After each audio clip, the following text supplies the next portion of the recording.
এই পেরেশানের মুহূর্তে আপনি কিছু বলবেন?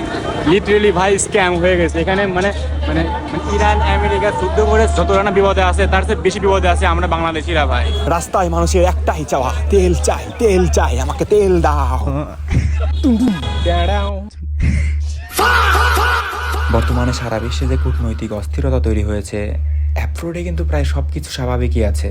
ইভেন ইরান আমেরিকা তাদের নিজেদের যুদ্ধে নিজেরা যতটা না অস্থির, বিভ্রান্ত, বিপদে আছে, তার চেয়ে বেশি বিপদে আছে বাংলাদেশের জনগণ, বিশেষ করে আমার বাইকার্সরা। আমরা এমন এক দেশে বসবাস করি, with great regret that I have to say, missile ফাটে কোণে আর আগুন লাগে কোণে।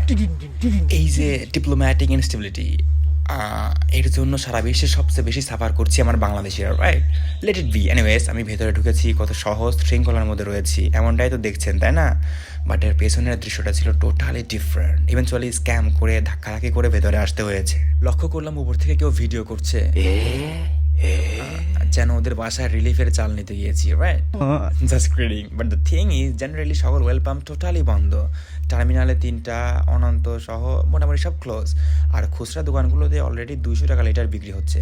ওভারঅল অনেক জায়গায় ফুয়েলই নেই।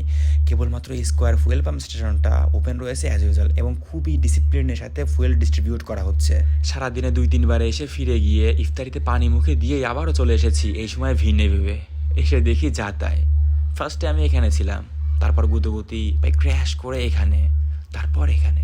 আর এই যে আমার টাঙ্কি, ফুয়েল লিমিট মাত্র 500 টাকা। ফুয়েল নিতে এসে আপনার এক্সপিরিয়েন্স কমেন্ট করুন। Thank you.